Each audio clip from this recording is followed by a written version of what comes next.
Chapter 3. The Road to Sonora. The desert stretched endlessly before him, vast expanse of gold and rust, where the sun bled into the horizon and smeared of orange. Heat waves rippled along the asphalt as Arthur drove, the hum of a truck's engine the only constant sound beneath the wind's dry whispers. He had been on the road for hours, the landscapes shifting from the city sprawl to empty highways, and then to northern Mexico's raw, untamed lands. There was something different about the air here, thicker, heavier, as if carrying the weight of centuries past.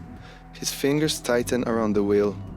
He had spent most of the drive reading through the documents Valeria had given him, scanning over names, deeds, and transfer records.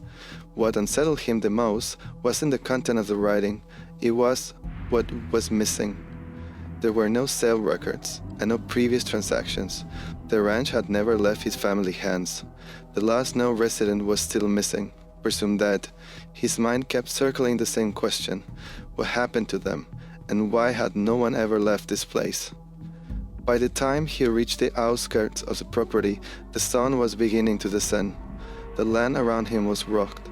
Vast stretches of dry grass, scattered mesquite trees, and the distant silhouette of mountains carved against the leading sky. Then, as he crested a small hill, he saw it. The ranch stood in the middle of this untouched wilderness, its presence almost unnatural, against the rawness of the land. Though worn by time, the main house remained intact. A long, single-story structure with a red-tailed roof, its walls sawn bleach and cracked from age. To its side stood the stables, a shed, and further back, the ghostly remains of a burned-down structure, little more than a skeleton frame of blackened wood and crumbling stone. Arthur slowed the truck as he pulled into the overgrown driveway. Thus, swirling around him, he cut the engine, letting the silence settle. Something about the ranch felt untouched, yet lived in, as if someone had been here just yesterday, but decades have passed in the same breath. Arthur grabbed his bag and walked to the front door. It was unlocked, the old wood groaning as he pushed it open. The first thing he noticed was the dust, thick on the floors, the furniture, the forgotten remnants of a life once lived, yet nothing was overturned, no sign of intrusion. Everything was exactly where the last occupant had left it. A half-burned candle sat on the side table. A jacket lay draped over a chair as if someone had shrugged it off absent-mindedly before vanishing. A book sat open on the table, its pages yellowed with time.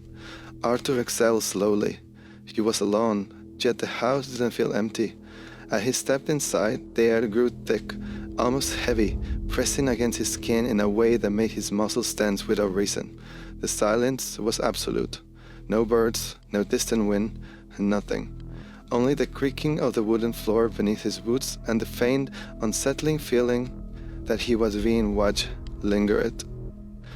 Arthur went through the house, absent-mindedly running his fingers along the dusty surfaces. There were multiple rooms, bedrooms, a small study, a kitchen, each preserved in eerie stillness. Then he found a locked door at the end of the hallway. It was the only one that wouldn't open. Arthur tested the knob, but it refused to budge. The wood was old and slightly warped, but the lock was intact, untouched by rust. That was when he smelled it. A distinct earthy scent wafted from beneath the door. Bright and bitter herbs. The smell was out of place, lingering like a memory from a time long before his own. Arthur ran his hand over the door surface, feeling the grain of the wood. Something was on the other side. He stepped back. Not tonight. His body was heavy and exhausted from the long drive. He would figure it out tomorrow.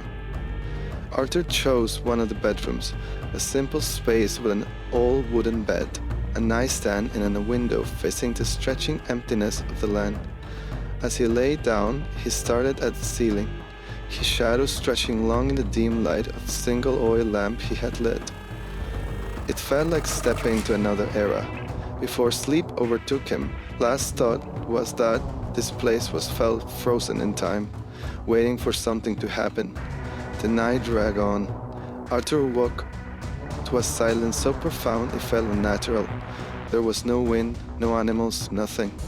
The air in the room had grown stagnant and thick, pressing down on him. The wooden boards cracked slow, deliberate, shifting the house's bones. Then a whisper. Arthur's breath caught in his throat. The sound was faint, almost delicate. A soft murmur carried through the still air as he spoke in directly beside him. He did not turn his head. His skin prickled. Every instinct told him to stay still, stay still, stay still. The whispers came again. This time he was inside the room. His heart pounded in his chest. He was exhausted. He had his mind playing tricks on him. He closed his eyes and willed himself to sleep, trying to ignore the sensation a vain watch in the darkness. Tomorrow he will start searching for answers.